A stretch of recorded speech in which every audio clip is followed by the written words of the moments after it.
First Corinthians chapter 13, verse 11. When I was a child, I spoke as a child, I thought as a child, I reasoned as a child.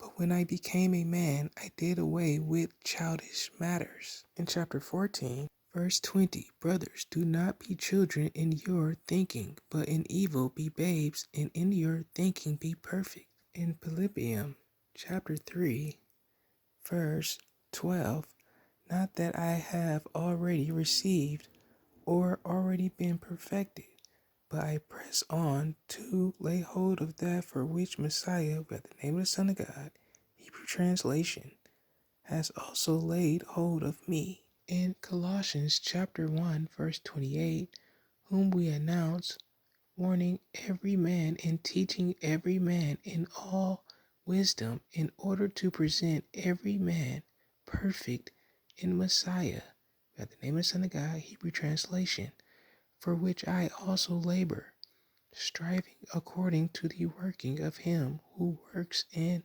me in power. In 1 Timothy chapter 4, verse 7, but refuse profane and old wives' fables, and exercise yourself rather to reverence. For bodily exercise is profitable for a little, but reverence is profitable for all, having promise of the present life and of that which is to come. In 2 Timothy chapter 2, verse 22, and flee from the lusts of youth, but pursue righteousness, belief, love, peace with those calling on the Master out of a clean heart.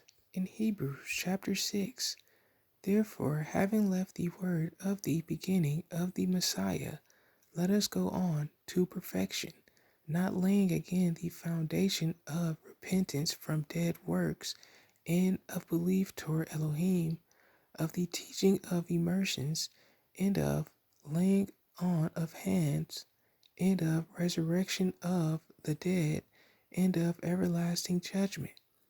And this we shall do if Elohim indeed permits.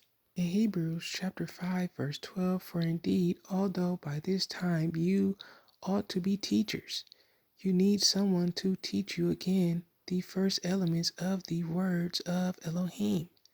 And you have become such as need milk and not solid food. For everyone partaking of milk is inexperienced in the word of righteousness, for he is a babe. But solid food is for the mature whose senses have been trained by practice to discern both good and evil.